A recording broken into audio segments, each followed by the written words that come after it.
Evolution is a term to define only one organism, and that's the self. The self is the universe, the self is the Alpha and Omega, God and infinity. And that's the only thing that evolves, because we are all part of the self.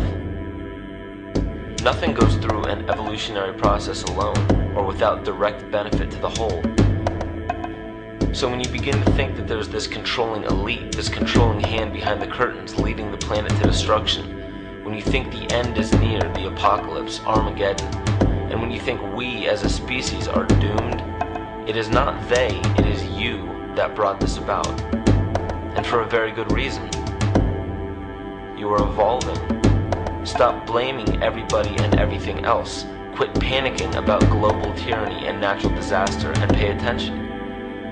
Because the world is telling you something, is telling you exactly what is wrong with you and how to fix it.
The Earth is believed to have formed 4.6 billion years ago.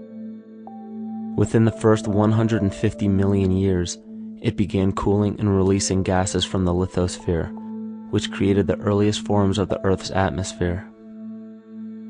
Prior to the creation of this atmosphere, the sun's ultraviolet radiation made for uninhabitable conditions.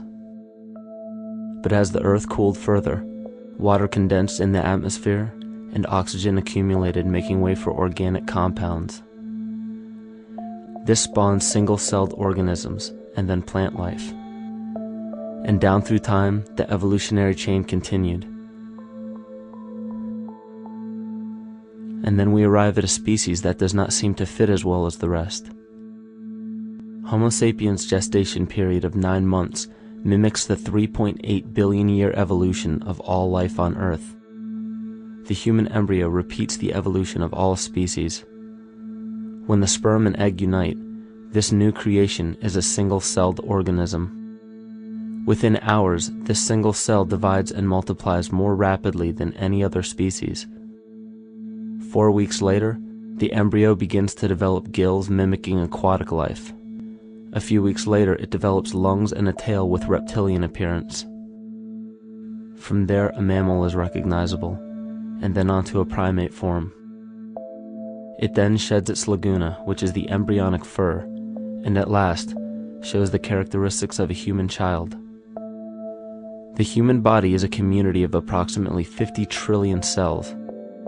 Everything the body does, the cell does as well. Cells have respiratory and excretory systems. They feed, feel, think, and communicate with other cells. Trillions of cells make up a single organism called the human body, and billions of human bodies help make up the organism we call Earth. The Earth has more similarities with the human anatomy than you may think. Earth has its own electromagnetic generation, just like the human body. Research has found that a direct current of electricity flows through perineural cells found around every nerve in the body. These pathways are called energy meridians and have been used in the practice of acupuncture for at least 2,000 years. Dating even farther back is the notion of dragon paths or ley lines in which many megalithic structures and stone monuments were erected, marking the energy meridians of the Earth. These energy meridians are generated by the resonant frequencies of the Earth, called the Schumann waves. Each planetary body has its own resonant frequencies and is determined by the circumference and diameter as well as the speed of orbit and rotation. The Earth's resonant frequency starts at 7.83 Hz and ends with the 7th harmonic at 43.2 Hz, correlating with the 7 chakras. Ultimately, the greatest discovery of our Earth is its consciousness. A visible attribute of consciousness is an energetic field that governs the shaping of organisms. Morphogenesis is a scientific term to explain this very shaping of tissues, organs, and entire organisms. Consciousness is the creative force of the entire universe. It has been given many names such as God, Yahweh, Krishna, nature, the field, and divinity. The entire universe is in fact a single living, conscious organism with complete awareness of itself.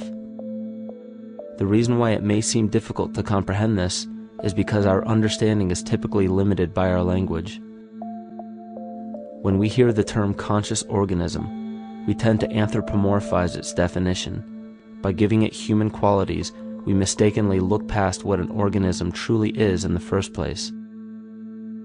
The definition of an organism is any living thing capable of response to stimuli, reproduction, growth and development, and maintenance of homeostasis as a stable whole.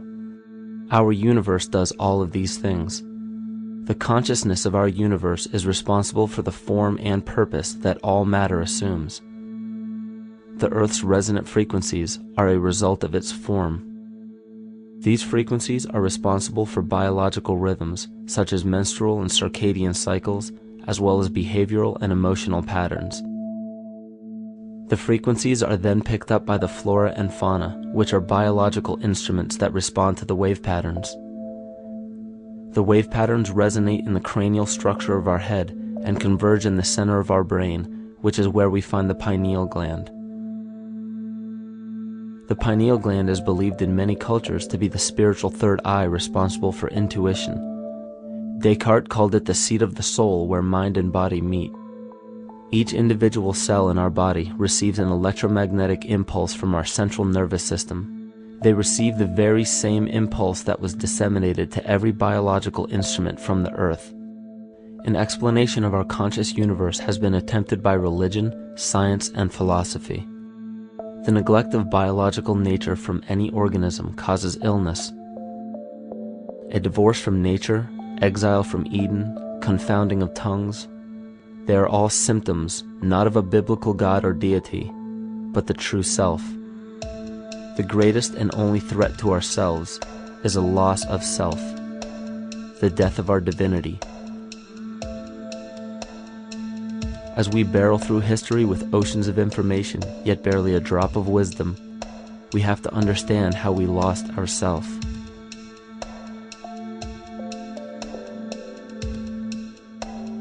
In sacred texts and ancient scriptures left by our ancestors, we find an incredible link between stories of creation, a great flood, the war of the gods, the Messiah dying for the sins of man, end-time prophecies, and similar characters. These correlations show up in myths from cultures that supposedly had no contact with one another due to distance in geography and time.